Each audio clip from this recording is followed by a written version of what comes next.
History Month, and we are here for a discussion with Black community leaders and business owners. So, who are we joined here with today? Who do we have? Would you like to introduce yourselves, your names, your profession, and how long you've been in the industry for? I'll happily start. I'm Joel. I am a doctor, former teacher, and I've been in medicine for 9 years. I'm Danny. I'm an assistant head teacher of an inner city school in Nottingham, and this is my 10th year of teaching. I'm Tony. I'm a creative director, and I work here at Heart Church and also run a company. I'm Mitzie. I'm a barrister and a lecturer at Nottingham Law School. I've been in that area for 4 years. Prior to that, I was a teacher in secondary schools. Amazing. These are good roles. These are good professions. So I'd love to hear more about like how you got into your professions, where you started, what inspired you. So I'm going to pick on you, Tony. I'm going to start with you. So I'd love to hear like how you got into what you do now. Sure. I kind of happened upon what I do. I started as a graphic designer, and that was kind of just someone needed a design somewhere and the usual person wasn't available, so I just kind of picked it up. I did study IT at uni, which had a bit of graphic design, photography, all of that kind of in my course. So that's kind of where I started uni and kind of like just experimenting, helping out people, friends, and then I was like, oh, I really like this.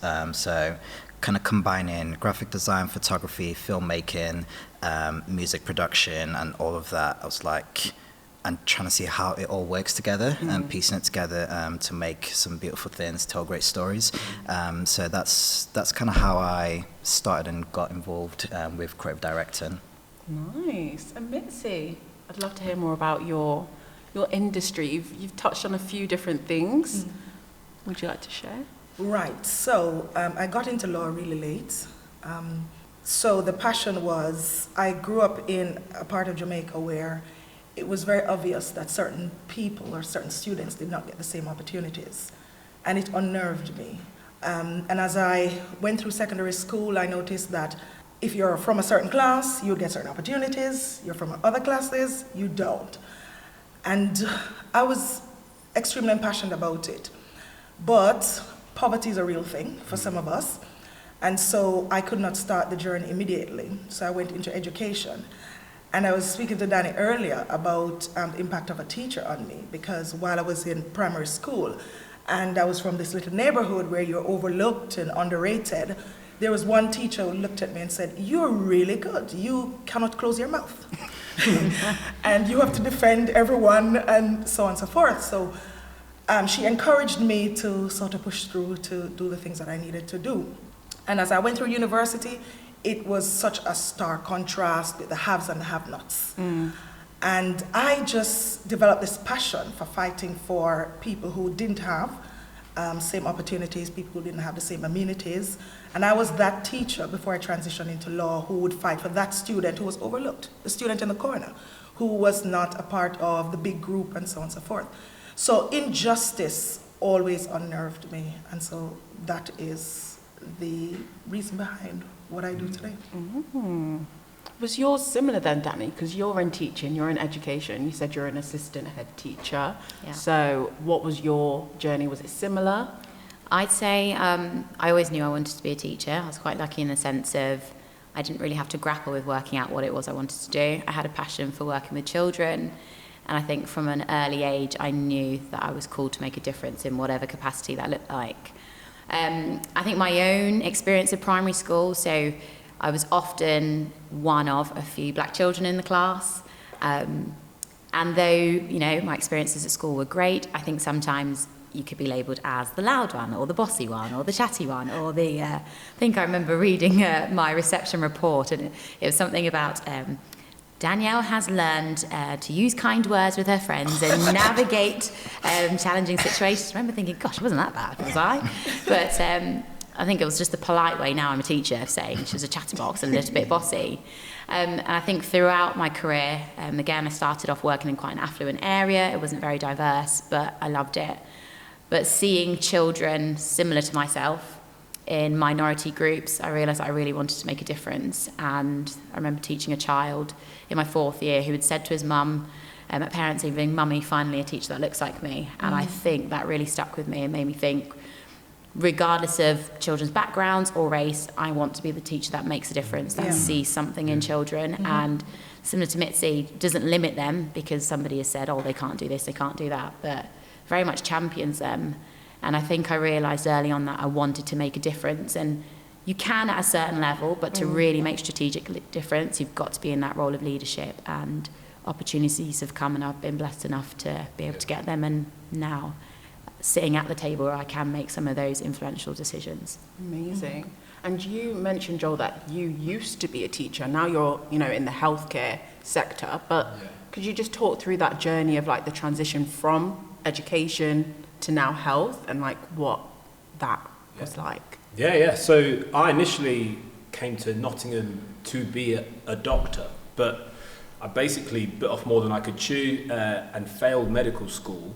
And then I was actually a lay youth worker, and my youth leaders basically said, "You're good with kids." And so they were like, "Have you ever thought about teaching?" And I was like, "Yeah, actually I have." And so they kind of pointed me in the right direction.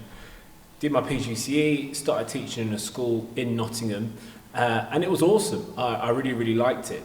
Unfortunately, I was part of a small group where my friend was a radiologist, and he was like, "You can do that teaching thing, and medicine didn't work out for you.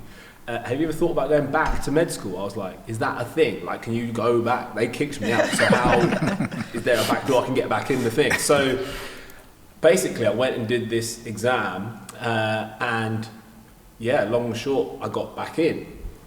And so one of the things that I realised in medicine now is that actually medics are basically educators for med students and other doctors, but they're poor educators. So here I am as a former educator, bringing educational theory and pedagogy into the medical industry. And it's actually quite powerful. So, most doctors who are told to teach don't have any idea how to do a lesson plan, for example. The teachers sitting amongst us know very well that's your bread and butter. So it's really cool how the transfer of skills is helpful. And I love my industry now more than ever. Nice. And you all touched on inspirations and people and role models. I'd love to hear more about that. Like, who inspired you? What inspired you to do what you do? I know you mentioned that there was that one teacher. We all know that one teacher that maybe spoke life over us and would encourage us to do what we do now. So I'd love to hear more about that. Mine wasn't necessarily a teacher. I'd go for my parents. I think they're my biggest sources of inspiration, both of them in different ways. I've got 3 other siblings, and for each one of us, they've taught us about, how to focus, how to go for your passions, how to, follow education and, just work hard in life, really. But I think particularly for what I do now, so I had a roller coaster journey in the sense that I'm supposed to be a lawyer, and I was supposed to study law, and I kind of followed that all the way through to like UCAS and uni and stuff.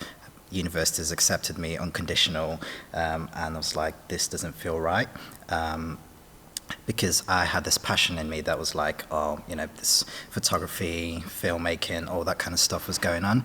And I was like, well, I didn't really need to go to uni to study that. And so kind of grappling with that. And I remember my mum sitting me down and was just like, listen, if it's right and God wants it, it'll happen. So don't stress. And I'm like, how's it going to happen? Like, they've already given me an unconditional for law. Like, what are we going to do here? Yeah. And I remember I just left it, and my dad rang me like a few months later and was just like, hey, listen, I heard from God and I think you need to go study what you want, which was IT then. And I was just like, how's this going to happen? But God will make a way. And my universities contacted me and were like, yeah, that's fine. We'll swap all your courses around. And that really opened the door to everything I'm doing today, because kind of following that path meant I was able to kind of just experienced other things in life that I wouldn't have done. I met other people, it would surround myself with like-minded people and creatives and kind of hone in a bit more into those passions. But yeah, my parents are one of my biggest sources of inspiration because they're like, yeah, work hard, but also, you know, don't like pursue passions as well. Like they got me my first camera, which I still use today as well. It's just, yeah, shout out to them. Yeah. Nice. Yeah. And you used the word supposed to. You said, oh, I was supposed to do law. And I know a lot of times in Black communities, our parents have a big influence of like, oh, you're supposed to do this career or you're supposed to do that. I mean, it might be different if you're African versus Caribbean.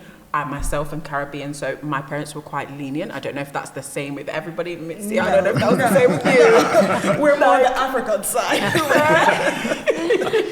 But there's but it's sometimes a thing where like you're supposed to do this career that your parents have envisioned, especially as they may have immigrated somewhere or they want something better for you. So is there something that maybe that like sparks that in you where you were like, okay, I was supposed to maybe do law or I was meant to do this? What are your... And I think just before we jump into that, I think that's an interesting conversation that we need to have in the Black community. Giving our children, our young people, latitude to think, to break into areas that our parents didn't break into, areas that are unconventional. And that's why it's important for us to speak about our journey. So earlier you spoke about, or you asked about inspiration, and I would have a similar response to that, my parents and the teacher I spoke about. But my greatest inspiration, I would say, was adversity.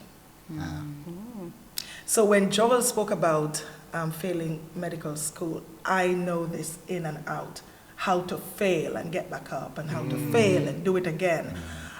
Because my start was such that I was not supposed to accomplish the things that I have. I was the first person in the district to attend this prestigious high school. So let me just break it down a little bit, because high school is a little bit different in Jamaica than the UK. You finish primary school and then you go to a high school of your choice. It doesn't work like that in Jamaica. I don't know about the rest of the Caribbean. We take an entrance exam, and based on the score you achieve, you are placed at a school by the government, whether you like it or not. That's where you go. And so I was the first person in my neighborhood who got that score between 95 and 100. Okay. I'm not saying I'm brilliant now. I'm not. I'm not. But it's more interesting to find out how I got there. Because my parents, again, I go back to when you're poor, you have to give your parents a little bit of grace because they only know what they know from their circumstances. And so my parents said, you're going to go to the neighborhood school. But I used to go to a Sunday school, and I noticed all the young people there, they went to another school where they had amenities and certain opportunities that we didn't have. And so I was a little bit of a rebel from that early, where my mom said, okay, you're going to go to the neighborhood school. I'm like, no, we're not doing that. We're going to go to this other school. And it was quite a bit of a, no, you're doing what I say, and I guess this is church, so we're not supposed to be disobedient, but I was. And so I ended up going to this school, and from there, my sisters began to dream. They saw that, okay, Mitzie could do it, and my parents came on board. So even now, my parents look at me and say, okay, what do you guys want? Okay, ask Mitzie, and she'll let you know, because I'm not afraid to look at certain things and say, we can do better. And I think that's the fire that needs to be lit in our bellies as Black people, to say, we can do better. What is the bigger dream for us? What is the bigger dream for our young people? And even as a lecturer, there are days I don't like a lot of the work that we have to do, but there are students who come up to me and say, I believe I can be a barrister, I can be a solicitor because I've seen you. And it was so notable that someone in the university said to me, I noticed that a lot of the minority students, a term I absolutely dislike because I don't think we're a minority, we're minoritized, students attend classes a lot more when you are lecturing. So I show up for those students. I pressure them. Why are you not in class? Why are you not doing the work? You have all these facilities. And I'm a little bit too bold with some of them because once I find out, okay, they're from the Caribbean or they're from Africa, I feel like, okay, come here. You will have to work a little bit harder because these are your circumstances. And so when you speak to them like a mother, a sister, an aunt, they believe in a bigger dream. And I think that's why it's important for us to have these conversations around the table, because people are looking up to us. I don't go around and say, oh, I'm a barrister or whatever. No, I say I have achieved some things coming from where I'm coming from. No electricity, no running water, no paved road. But now I can create certain opportunities for young people that I never had. So, yeah. Yeah, and I think it's really interesting because you're the firstborn child. First girl. First girl, okay. And would you say that you're, I guess, with the struggles a bit different because of that position that you had? Oh, Eldest absolutely. daughter. Yeah. Different energy. There's a lot that you carry on your shoulders. Yeah. And sometimes it feels unfair, but it's something I do honorably. And I'm gonna give you somebody else a chance to talk. But my mom passed, unfortunately, 2 years ago, and we always had a little bit of a. Did mom love me as much as she loved the others? Because I was like the daddy's girl, but I felt like my mom poured so much into the others as opposed to me. And I was having this conversation with one of my younger sisters, and I said, I wish I'd asked mom this before she passed. And she said, listen, mom placed so much on you because you were such a trendsetter. Everybody spoke about you. You changed so many things. So it was her way of saying, you can do it, so you do it for everyone else. I was receiving that as, oh, it's so much pressure, and I don't get the love that everybody else gets. But she was looking at it as if you can't do it, nobody else can do it. Wow. It's interesting. I think the older generations sometimes obviously have the different ways of showing love, and I guess as a firstborn child, what I'd be like, I'm feeling the pressure, like with education, with my siblings, with just life decisions, because I'm also the first one that they're going through with it as well. So it's just like, oh, I'm feeling the pressure, and I'm like, what's going on? But they're like, yo, we love you and trust you so much. And I think it's, as we're talking about this kind of stuff, there's so many people in the same kind of position, like firstborn kids, first daughters, first sons, that like pressure. But it's worth talking about, really. It can be pressure, but it's also, as you mentioned, an honor, where it's like, okay, well, how am I going to change my mindset towards that? Because I know you mentioned about like adversity and different obstacles that we face in different capacities, whether that's trying to get a job or once you're in the job, how do you navigate that job? So have there been like instances or stories that come to mind where you've had to face adversity and your mindset has maybe had to change, where you're like, you know what, even though this is the cards that I've been dealt, how am I going to navigate this? Yeah, I'd probably say age is one for me. I can probably count on my hand. In fact, I can't. I'm just trying to think of the amount of courses that I've been on, citywide ones, leadership ones, where I've been the only black person to start with, and if I have been the only black one of my age, and if there have been any other black people in the room, they've been much older than I have been. So I think age has definitely been a factor, having the confidence to speak up, knowing that maybe I've not been in the profession as long as some other people have, but that doesn't mean the experience that I've got and what I bring to the table is any different to theirs.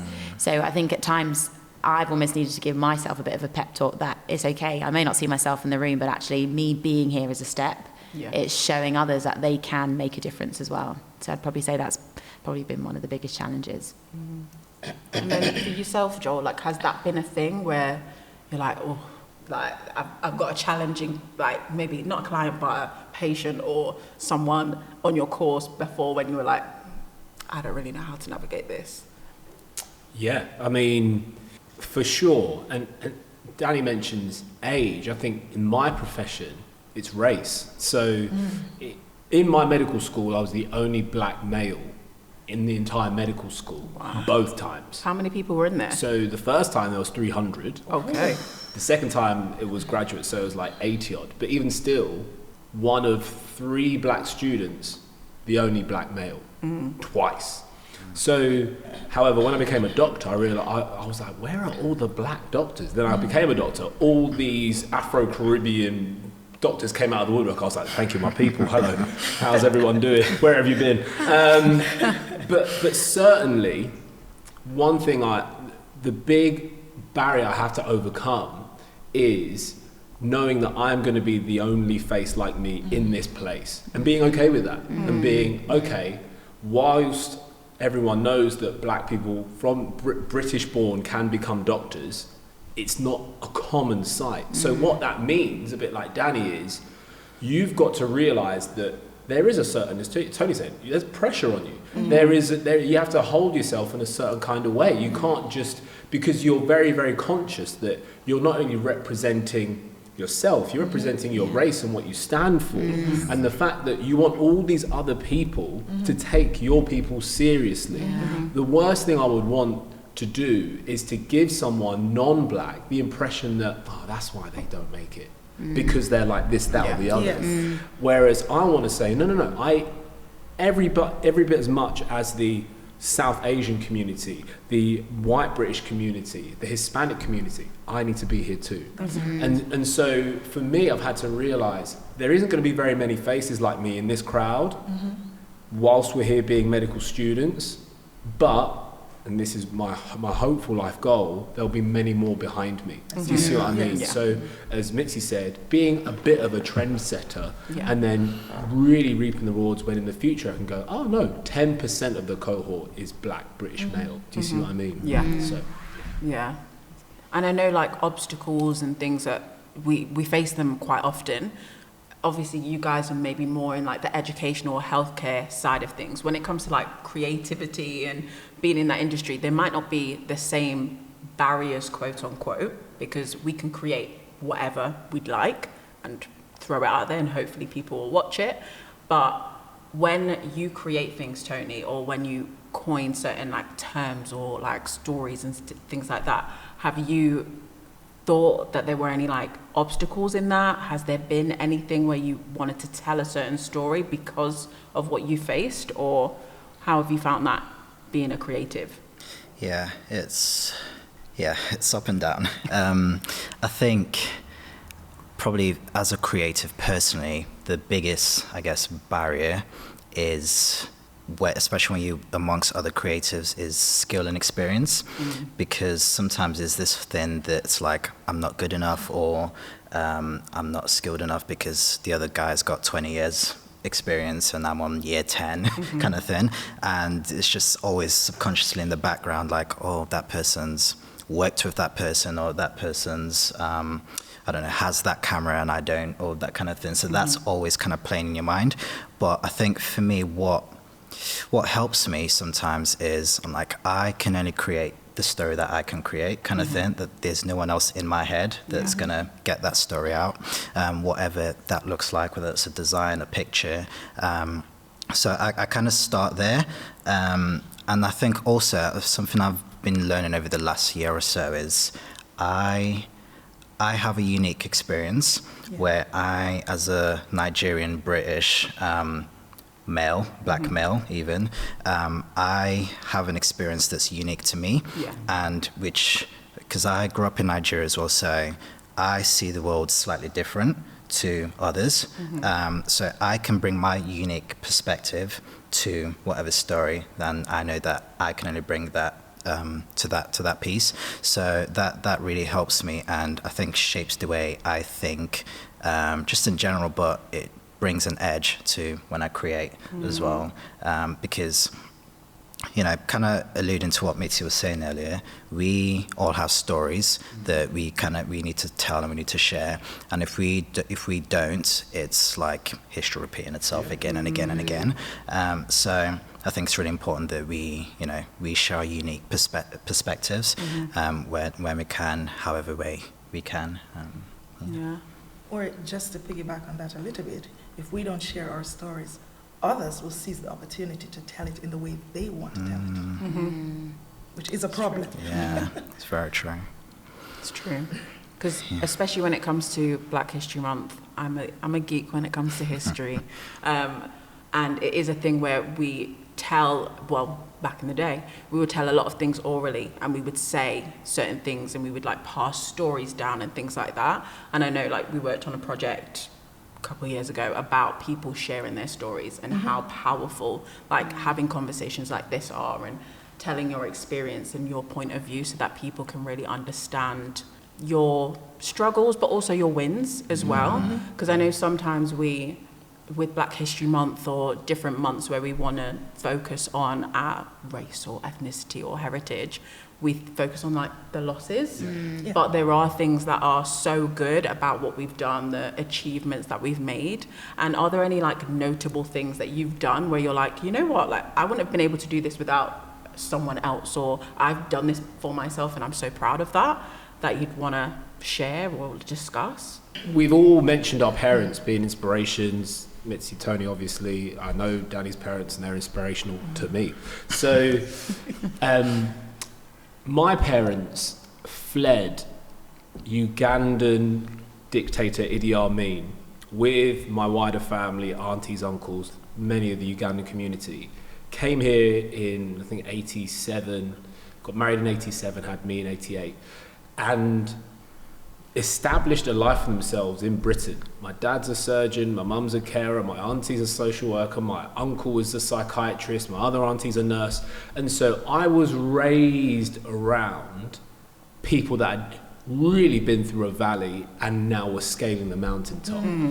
And so I remember when they said to me, oh, you get to go to private school because we've set up a decent life for you here, having fled a dictatorship. I remember thinking, you mentioned this word before, honour. Like, wow, what an honour it is that you've given me this head start. Something Pastor Lynette used to say was, the way we raise our kids is such that they need to stand on our shoulders. And so I very much feel like the win that I'm so happy about is I can happily say that I stand on the shoulders of my parents. And they definitely weren't perfect, and they definitely wanted a doctor, an engineer, a finance. They definitely didn't want someone to study dance or art, and we can have a conversation about that.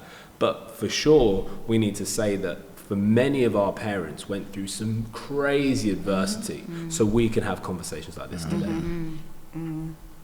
It's true. And Danny, for yourself, is there anything that you're proud of that you've achieved? I know you mentioned that you're a young assistant head teacher, which is, that's high up in the ranks of school. So like, would you like to speak about that? Yeah, definitely. I think it's just a bit surreal actually, just hearing it. I think when you do it on the day-to-day, sometimes you forget to actually just pause and give thanks. But I remember like writing in a journal years ago that, by the time I was at least 30, I wanted to be an assistant head. And I kind of look back and think of, wow, how far God has brought me. And it's through opportunities, whether it's been conversations. I think it's just really pausing and thinking about the favour of God. Like, from when I walked into my first job, it was like the first interview I had, probably a week after handing my dissertation, I got that job. Within the first 2 weeks, I was asked, what are you interested in? Do you want to shadow the English lead? Like, why would you ask someone that's just qualified if they want to shadow the English lead? But I love English, so I took on that role. And from there, I just saw doors opening. Within a year, I then became the English lead. I then took on another job. I got to be a lead of Lower Key Stage 2. This role came about, my new one, I'm in here. And just at each point, I've just really seen the favour of God. But I know, without like my parents' encouragement of, you can do this, without the hand of God on my life, without my amazing lecturer, God rest her soul, Nikki Jane, who was just such a force to be reckoned with. Like, I remember coming to my fourth year, and I'd found uni all right, reasonably, not easy, but I could go out, have a good time, and still get a good grade. And then I stepped into fourth year, and then it just suddenly changed. I remember doing my first assignment, and I got a third. I was like, what? Danny, getting a third? What is going on? And I cried. Some of my friends were pleased I got thirds. They were like, yeah, we've passed, let's keep going. And I remember crying and going to Nikki Jane, and she was just kind of like, what? You're going to have to strap up your boots. Like, what are we going to do about it? Get on with it. Where did you go wrong? And that whole year, she was just championing me, like, stop worrying about this, get your dissertation written, stop worrying about your title, do this, no, you've done this wrong. And she was strict with me. She had really high expectations, but I wanted to make her proud. And I think through that encouragement and just the work that I'd put in, I managed to get a first, praise God, and that's what I graduated with. But Amazing. her alongside my year 10 English teacher, Miss Smart, a Caribbean lady again, I daren't mess in her class. I tried messing around once and I was like, yeah, this isn't going to run. So, you know, the high expectations that they had for me was what I needed to keep going. And I do the same with the children that I teach. There's children that I think, no, you may have come from this background or you may find this challenging, but that's not an excuse. You are going to do it because me pushing you is what's going to make a difference to your generational cycle. If you can leave school being able to read, to write, to be able to access basic maths, that will make a difference for the trajectory that you're going on. And so, yeah, I stop and I definitely just give thanks to God because I know I'm here because of how much He's blessed me. I don't take it for granted. Yeah. And definitely like our walk with Christ has really impacted all of our experiences, I'm sure. Because even for myself, like when I graduated university, I didn't know what I was going to do. I was like, I didn't have language for what it was because I studied history and I was like, I don't want to be a teacher. I initially wanted to be a teacher. And then I was like, I'm going to change gears and maybe do something more creative. But when I first graduated, I literally volunteered at church, and it was through people opening doors and helping, and like Tony and Sarasi and so many different people that helped me be where I am today, where I'm like literally like, wow, God, like how is that even possible? But I know like community for me was like a big thing, and I know that if I wasn't in church, half the things today I wouldn't have even been able to do. So for you, like how has your walk impacted your career, your journey, just where you are today? I've been in church all my life, and Heart Church in particular, I would say is probably up there, top two in why and how I am the way that I am today, and the skills and stuff. I think just being able to serve in God's house and be able to feel supported whilst practicing skills, essentially, like being able to serve in the media team where I'd take pictures in Adventure Kids and someone would say, oh yeah, it's a bit too dark, or do this instead. And to have like a coach as a team leader who'd be like, hey, why don't you try doing this next time? And almost like build on that filmmaking, writing, being able to like write scripts for church and plays and stuff. Like I remember being at youth and like being in the dance team and just... Honestly, I'm very grateful for just church and the community that we have here, because there have been so many people that, it's almost like having angels to guide and support you. There have been so many people that have been stood in my corner, giving advice, giving tips, opening doors, as you say, to get me to where I am now. And I'm grateful because now I get to do that for others as well, and a lot more people.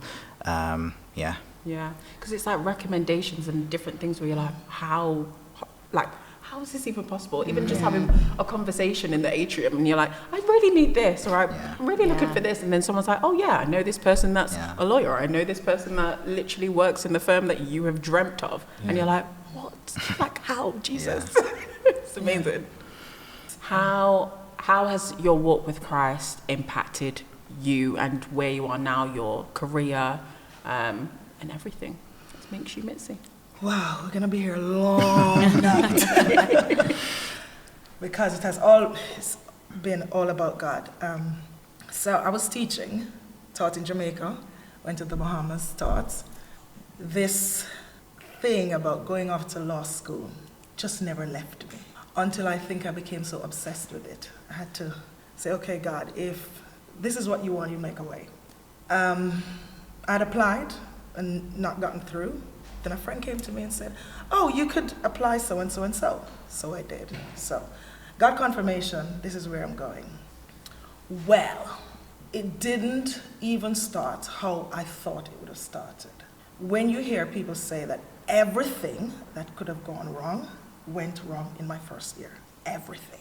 From trying to get visas to them sending me from the Bahamas to Jamaica. And had I not heard from God, Had I not known that this was an assignment from God, I would not have completed. I would not have completed. And so everything about this journey was all God. I remember coming into Heart Church, and I was so stressed. I was like the world was on my shoulder. And sometimes we look at people, but you don't know what they're going through. And God bless Pastor Lynette. I remember one morning I came up the steps, and she said, "Are you okay?" And I was like, "You lie." "Yeah, I'm fine." And she said, "I pick up an accent. You're from Yard." And I said, "Yes." And just that, she said, "You're not okay, are you?" And water just began to run down my face. And I just told her, I said, "I'm going through hell and back." And I said to her, "Some days I don't even want to come to church. I don't want to come to church because the God I prayed to and believed that he would be there for me, where is he?" She said to me, "I want you to walk up to church." And she said, "I'll look for you every morning. I'll come to the step and I'll meet you." And just little moments like that, you'd be surprised how it helps someone to finish their journey. But that gave me so much strength. But everything about the journey, I'd be here all night. Everything about my journey was all God. Everything about it. And I'll tell one more story. You're going to edit most of this, right? I struggled in law school. So a lot of people say, "Oh, you're brilliant." Not really. I struggled significantly in law school.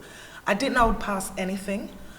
And because I had to be struggling with the children, dropping them off and picking them up and being in classes, and I struggled. I got mediocre grades. I was a mediocre law student. And I remember I was doing this subject in land law. I didn't know what that was. In Jamaica, you buy your property, you build your house, and it's your house. Here you have a deed, you have pathway, you have this part is yours, the land is this one. It never made sense to me. So I struggled in land law. I tried to show up for classes, but it was really difficult. And I remember the night we had the exam. And I said to a girlfriend of mine, 2:00 in the morning, I was tired. I felt like I couldn't make it. I said to her, "I can't go to this exam because I know nothing about this subject. I did the criminal law, did the tort, did the contract. I knew nothing about this subject." And I was angry with God. I'm not one of those Christians like, "Yeah, God will take care of it." I have moments where I'm like, "God, hold up now. You took me this far. I gave up my life. My children went through all that. What's up?" And I was angry. I said, "I can't believe you did this." And I remember that night, I was crying profusely. And it's like, I don't know how to say this in a godly way, but I said, "One thing I want to remind you, God, your name is on the line. Your name is on the line." When I left out of the Caribbean, I said to people, "This is a God assignment." I said, "God, I just want to remind you, I'm not going to this exam room, but your name is on the line." Let me tell you this. I went to my bed, resigned that I was going to fail the subject. I was not going to show up to the exam room. And I had a dream. I went to my bed and I had a dream. And in the dream, there was a case. And the case was on page 517. And I got up and read page 517 in the statute book. And I was like, I don't understand this. Anyway, I read the page. And it's like what I never understood in 1 year, I understood in one night. Wow. In a couple of hours, because it's after 2:00 in the morning. And I just felt a sense like God was saying, "Go to the exam." I felt very stupid because I knew nothing as far as I was concerned. And I said, "Okay, God, I'll go to the exam room, but I'll go and I'll hold the pen and you write." Long story short, we came out of the exam room and my friend said to me, she said, "Oh, Mitzie, for this case, what did you write?" I said, "Girl, I knew one case. I wrote the one case and I went through that." She said, "Mitzie, half the class is about to fail because we wrote on the other case. And the case that you just wrote on, that is the case." Wow. Nobody could tell me about God and, trusting him when it's difficult. And the same thing happened in bar school. I think those exams in bar school are from hell. I honestly believe they're from hell. And I came out of that room and I felt to myself, I'd failed it. I'd failed. But not to take up too much time, I was one of very few people in the entire cohort that never failed any of the subjects. Wow. Not because of brilliance, but because of God. Thank God. Wow. That's amazing. And I know this year at Heart Church, we're focusing on, is there not a cause? And as Christians, there's always something to fight for. There's something worth fighting for because Jesus did so much for us and still does so much for us. And I'd love to just hear more about what spurs you on. Like, what is that thing that you're like, this is my cause, this is why I do what I do in my profession, in my life, or whatever that is? I think for me, particularly working in inner city schools, it is to see children really making something of themselves, to remind them that regardless of the family that you've come from, or what your parents may do, or where you may see yourself, you can achieve something. You can be the very best version of yourself if you work hard, if you develop the right work ethic. I remember very early on in my career, experienced colleagues saying things like, oh, that child will never do this, or oh, they're troublesome. And I made it very clear early on that I wasn't going to listen to those things. I'd take on your transition notes at the end of the year, but I'd make my own mind up about each child.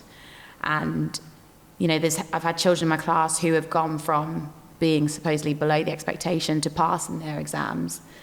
And so I never want children to be seen as just another number or that they can't achieve. The thing that I've always set my mind to is that I will push these children. I will encourage them and motivate them. At times I think they may think I'm strict, but I know from the children that I still keep in contact with who are now 18, going to university. I had a mum text me the other day saying, we just want to say thank you for what you did. This is primary level. We might not always realise the impact that we're having, but I know that I'm sowing something into these children's lives that goes beyond the classroom. And I just hope that in 5, 10, 15 years' time, they'll think back to, Miss Siriboe, who encouraged me and told me I could do it, I could achieve. Yeah. Love that. Yourself, Tony? What's your cause? I think for me it's kind of thinking about like the next generation, and just like, who's coming next, and particularly with creatives and creativity, some of, I guess, my part and my role in that is to help other creatives kind of grow to be either better versions of themselves or just to figure out who they are, kind of thing, within their creativity. So I think some of that looks like bringing creatives together within kind of like creative direction. It's like, cool, how does the light work with the screen, and how does that work with this script over here, and kind of like, cool, from the different, not just what people bring to the table, but who they are, and how does that all work together, and almost seeing piecing all of that together makes me come alive, and just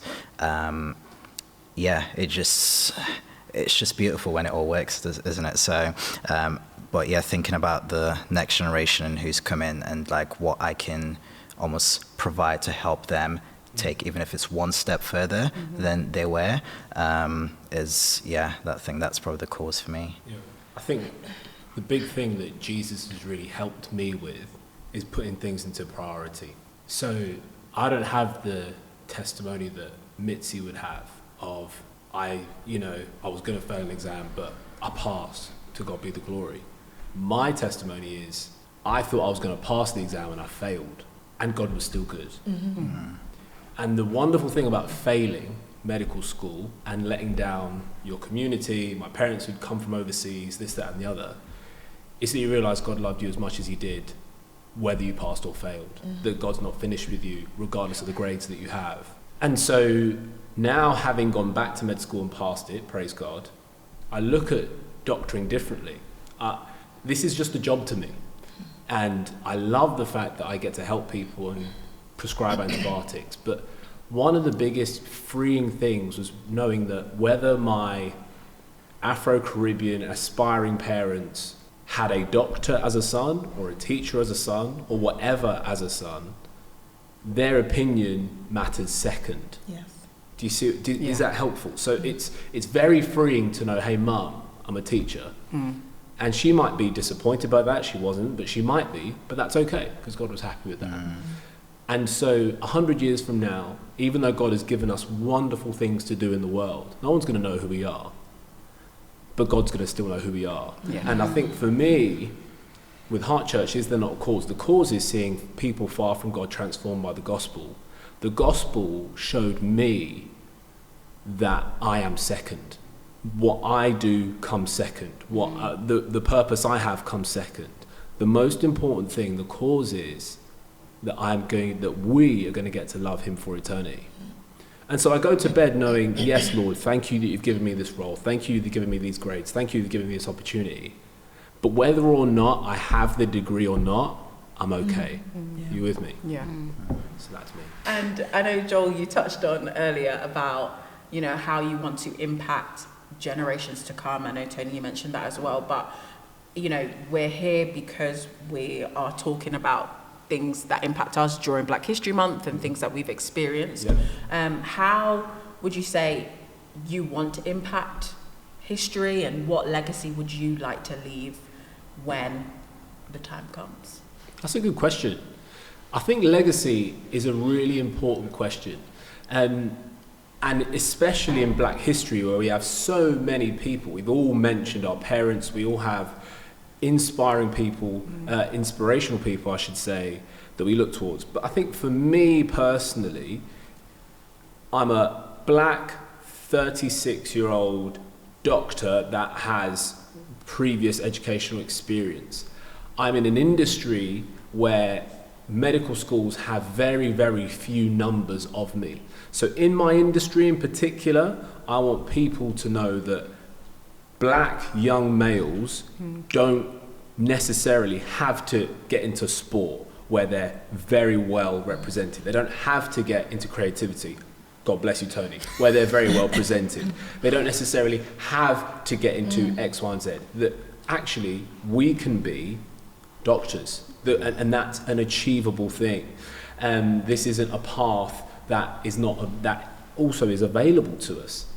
Additionally, I also want to leave the legacy, and I want to change the legacy that was handed down by my parents. Like many people here, I was raised in an African household where education was valued highly, but it meant that you were restricted to very few careers: doctoring, finance, law, plus minus engineering. I want the legacy to be, it really does not matter and does not define you, young Black person, what career you do. Rather, let's have a biblical attitude and say, whatever your hand finds to do, do it with all your might. Let's have the Ephesians 2:10. God has created things for you to do, for you are his workmanship. So regardless of whatever you do, go and pursue that young Black person. Any more from you? Yes, for me, it would be challenging, similar to what you've said, Joel, status quos, challenging stereotypes that as a young Black woman, you are restricted, you're confined to certain roles, to certain images, to certain positions. I would love to leave the legacy of young women in particular, because that's where my heart is, understanding that you're limitless with God. You can do whatever you were created to do, regardless of where you're coming from. Because, let's face it, depending on where you are from in this country, there's like a strike against you already. So, young women need to understand, young people need to understand that wherever you're from Zimbabwe, South Africa, Jamaica, St. Lucia, you can achieve the same things that others have achieved. With an understanding that at times you have to create your own narrative. You have to create your own opportunities. You have to create your own possibilities without relying on other people. Because a lot of us come here and we allow ourselves to be confined by what others dictate for us. Because we don't want to walk into the room and be the aggressive person that they have said we are, or the loud person. Or I say to people, show up how you want to show up. For me, it's assertion. If you want to call it aggression, that's on you. I'm asserting myself. And understanding that, listen, we are from a resilient group of people. Yeah. Our people are resilient people, and I don't want to get into how we have built a lot of countries, but a lot of our people have left our countries and built first world countries. We are resilient people, we're tenacious people, and our young people need to understand that, yes, we can. We first have to understand that we don't need everyone else to say, oh, you can go ahead and do it. We have to walk in that belief that we're able and we're capable. Yeah. I think for me it would be based on don't let anyone look down on you because you're young.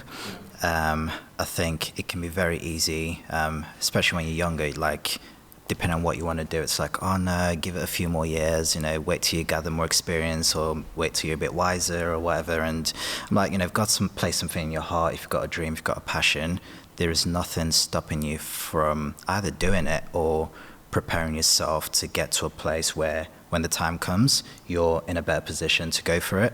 And so, yeah, my thing would be, regardless of age, like if you've got a dream, if you've got an ambition, if you've got passion, then kind of go for it. Like there's nothing stopping you from being a business owner. Like there's nothing stopping you from, pursuing medicine. There's nothing stopping you from just dreaming, regardless of age. So I think, yeah, I'd want my legacy to be that people can either look at what, the life I've lived or that kind of thing and be like, you know what, he trusted God and he wasn't bothered by his age. He kind of just went for things.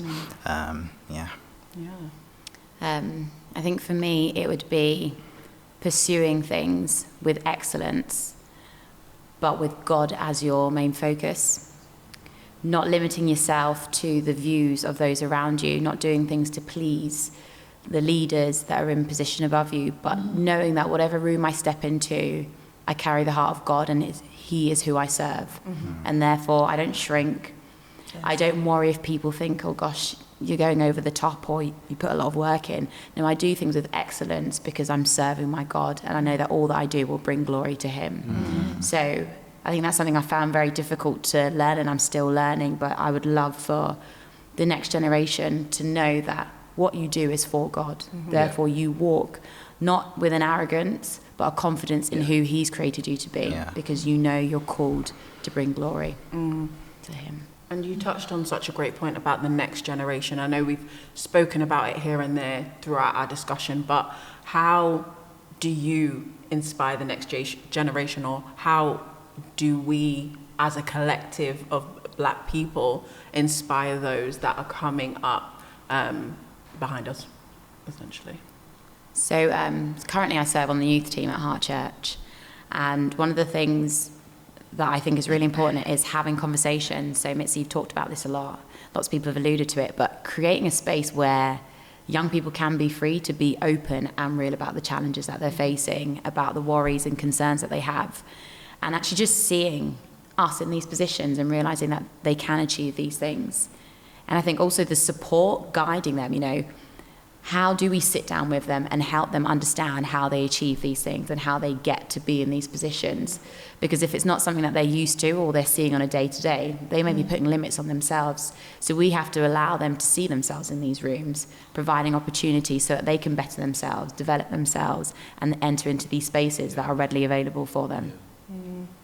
You also touched on excellence as well when it came to the next generation. And when I think about it, sometimes, a lot of people want things quickly, and a lot of the stories that you guys have touched on, the skills that you've gained over the years, it's come with experience, it's come with speaking to different people and putting yourself out there. And I know that the next generation, that's something that perhaps it might look a little bit different. What kind of resources did you go to? Were there certain people or things that you looked for that you would encourage other people to kind of seek or to do, or any schemes or things that, not schemes, but what's the word? No, I think that's the right thing. Do you know what I mean? Because when I was looking for work to do, I looked for diversity schemes and programs that were tailored to me, that I could sign up to, that would help me, because I didn't maybe know someone that was in a position, but there were things created for us. But yeah, what kind of resources and things would you tell people to be like, hey, look out for this or watch this? I think the reason that I kind of was trying to encourage you there is because I think you're absolutely right. There is so much out there for young people. I think, you know, you can Google BAME schemes, diversity schemes, you know, all these things that are trying to promote inclusion. I work at NUH a lot, Nottingham University Hospitals, and they've got this huge BAME inclusion type campaign going on, which is awesome. Our world is very much switched on to the we should not let anyone, regardless of race, gender, whatever may be left behind. Our unique thing as the church, though, is what we have here is a community. And so we've mentioned next generation, but I don't want our conversation to be like, okay, this conversation is aimed at anyone 35 and below, because what we have at Heart Church, at lots of the churches around, is people in their 50s, 60s, 70s and 80s who have a wealth of experience, who have a wealth of knowing what to do. Just the other day, a retired GP called Rosemary Campbell came up and said to me, hey, like, if you want to get together and just chat about your career, I'm happy to do that. And I was like, thank you, God, from Rosemary Campbell. I know we've got amazing black and non-black business leaders, creatives, IT consultants, lawyers, teachers, builders, building construction owners. And so I'm here thinking, where else in the world are you going to get people like this that worship the God that you worship, whom are more than willing to see you rise than here? Who are you what Google search are you going to run that's going to say, I need a mentor to pray for me whenever I'm going to take an exam? You have that here. Yeah. So I think we have such a unique opportunity as the people of God to push each other towards excellence in the world, just as Danielle said. 100%. Well, thank you guys so much for coming here and talking about your experiences, sharing your stories, and I just really hope that this inspires each and every one of you during Black History Month and beyond, that we're able to carry on these conversations with each other and to inspire other people as well. But yeah, thank you so much for engaging and listening, and we hope you have a fantastic rest of your day.